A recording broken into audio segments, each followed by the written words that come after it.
right, folks, we've reached our destination for today. Today we're going to explore Short Creek in Pulaski County, Kentucky. It's located right off of US 80 between London, Kentucky and Somerset, Kentucky. So if you guys are ready, let's go have a look around.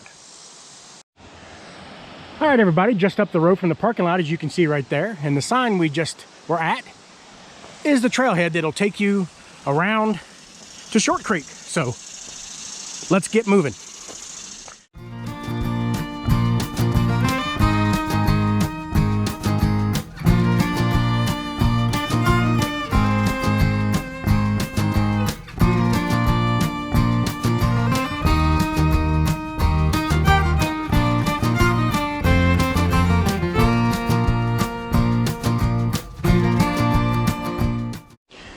All right, well, we've just come from that direction on the trail.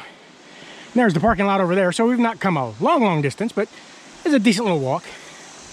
Now the trail splits here and goes down, and I'm sure that goes down to Short Creek, but I'm not sure where this goes. So let's explore this way and find out where this goes, and we'll come back and go to Short Creek. All right, well, this is where the trail leads. This huge rock house. Wow. And I can hear water running here, and there's a big hole right there.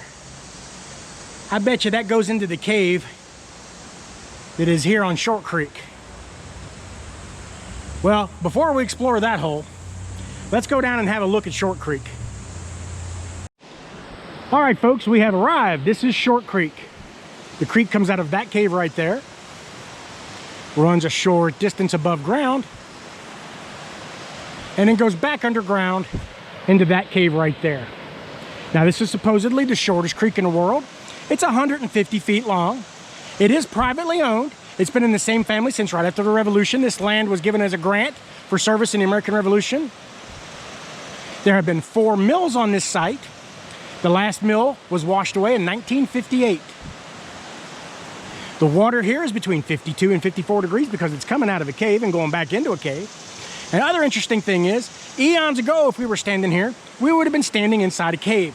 What happened is, this part of the cave collapsed and exposed the underground river that flows through it. And now, because of that, we have the shortest creek in the world. All right, well, there is a path that goes along here, and it leads into the cave. So let's go down that way and have a look around inside the cave. All right, folks, we followed that little trail and had to scramble across a bunch of rocks. If you come in here, definitely watch your footing on those rocks. You could definitely twist an ankle easy. And here we are, inside of the mouth of the other cave.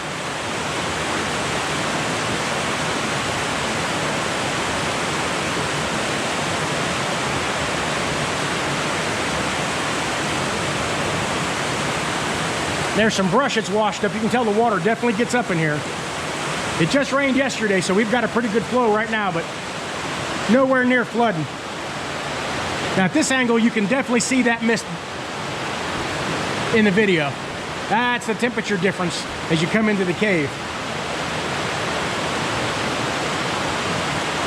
Well, I think we can go a little further into the cave. Let's find out. All right. Well, we've managed to make it a little further into the cave. There's the mouth of the cave, and you can see the big rock and stuff. That's the trail we came in through. You can definitely see the mist here. I wanted to show you this. That is a big branch that is wedged between 2 rocks in the roof. That'll give you an idea how high the water can get in here. Would not want to be anywhere around here when the water's that high.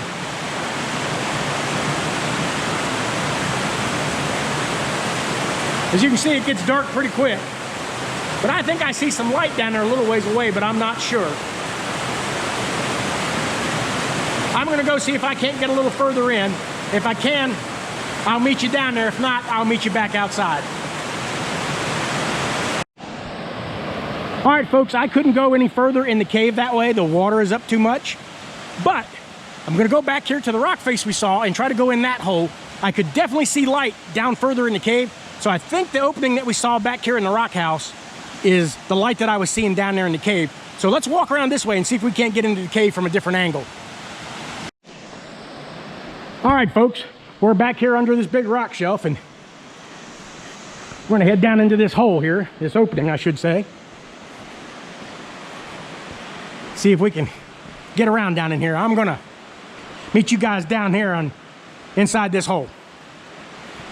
All right, folks, well, it's a good thing I turned that camera off. As you can see, that's a pretty steep hillside there, and there's water dripping from the roof, so that ground is mud. I slipped and fell and slid all the way down here on my butt. It was unpleasant. But we are deeper in the cave. I don't know how well you can see. It's going to go dark here for a second. And that is the original opening way up there that we came in. Very cool. Definitely worth the walk. It is so much cooler in here today than it is outside. Well, I gotta try to climb my way back up Mud Mountain, so I'll meet you guys back outside. All right, everybody, one last look at Short Creek. This place is absolutely beautiful. Not hard to find, not a bad little hike. Just be careful if you decide to go into the cave there. Like I said, it's kind of rocky in there, and it gets dark pretty quick. Also, too, watch out for high water. The water's up a little bit today, so I couldn't go in the cave as far as I wanted to, but as I showed you, it can get really high in there. Well, I can't think of a better place to leave you than right here. I hope you enjoyed today's adventure. If you did, be sure to give us a like and a share. Don't forget to subscribe. Thanks for coming along today, and we'll see y'all next time.